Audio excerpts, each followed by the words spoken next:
Pohádka na dobrou noc. Pinokio.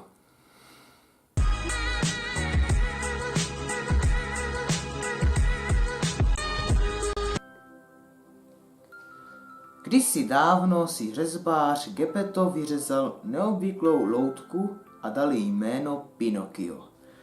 Kéž bys byl opravdový chlapec, povzdechl si Geppetto smutně. Té noci přišla do Geppettovy dílny modrá víla. Dobrý Geppetto, řekla, druhým rozdáváš štěstí. Zasloužíš si, aby se ti tvé přání splnilo. Modrá víla se s úsměvem dotkla loutky svou kouzelnou hůlkou. Loutko z borového dřeva, vstaň! Dar života je ti dán.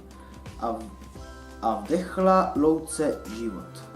Pinokio, když budeš odvážný, spolehlivý a obětavý, změníš se jednou v opravdového chlapce, dodala ještě modrá víla. Potom se obrátila k cvrčkovi Pepitovi. Pepito, řekla, ty musíš Pinokiovi pomáhat. A to byl velmi důležitý úkol. Stal se Pinokiovým svědomím tím, kdo mu pomůže rozeznat, co je dobré a co špatné. Dalšího dne poslal pyšný Geppetto svého dřevěného synka do školy. Cvrček Pepito ti ukáže cestu, řekl Geppetto. A jdi rovnou tam. Pinokio šel, ale do školy nedošel. Zlákal ho zlý Stromboli, majitel loutkového divadla. Pinokio uvěřil, že z něj bude slavný umělec. Ten večer tančil na jevišti a bylo mu blaze. Potom ho ale Stromboli zamkl do klece, aby už nikdy nemohl utéct. Zjevila se modrá víla. Proč jsi nešel do školy? Zeptala se Pinokia a ten jí nalhal, že ho Stromboli unesl. Najednou mu začal růst nos. Když však Pinokio nakonec řekl pravdu, víla ho osvobodila. Pro tentokrát ti odpouštím, Pinokio, ale pomáhám ti naposledy. Pamatuj, chlapec neposlouchá se, může mžiku změnit v loutku bez ducha. Dalšího dne potkal Pinokio muže, který řídil dostavník, tažený smutnými oslíky. Pojď s námi na rajský ostrov, řekl Voska. Dostavník byl plný neposedných chlapců. Smáli se, mluvili jeden přes druhého a Pinokio usoudil, že ho s nimi čeká rajský život. Nejezdi, Pinokio, volal cvrček Pepito. Ale Pinokio už seděl na kozlíku, připravený vyrazit za dobrodružstvím.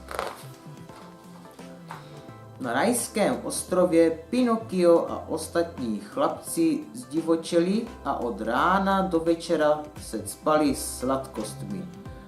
Ale to netrvalo dlouho. Z ničeho nic všem narostly oslí uši a oháňky. Pinokio poznal, že je zle.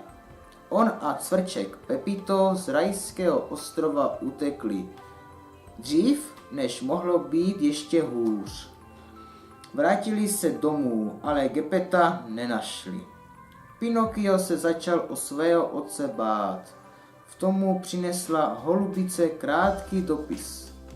Stálo v něm, že Geppetto odjel na moře hledat Pinokia a že ho spolkla velryba.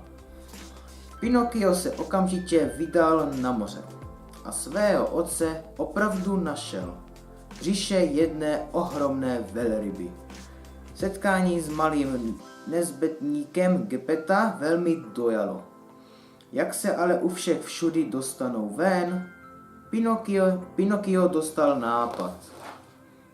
Společně zapálili oheň a kouř vydráždil velrybu k mocnému kýchnutí, které Geppetta a Pinokia vyvrhlo z velbých útrop do moře. S výpětím všech sil pomohl Pinokio otci bezpečně na břeh a potom bezvládně klesl do vody. Geppetto zvedl Pinokia do náruče a odnesl ho domů. Položil ho na svou postel a poklekl vedle něj. Můj malý Pinokio, dal si svůj život za můj, zlikal.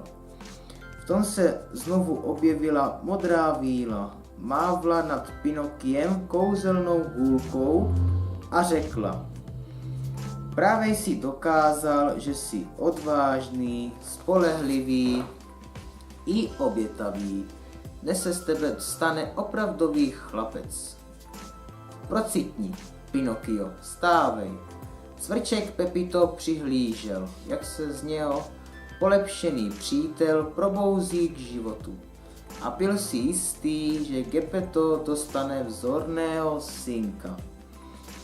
Přesně takového, jakého si vždy přál.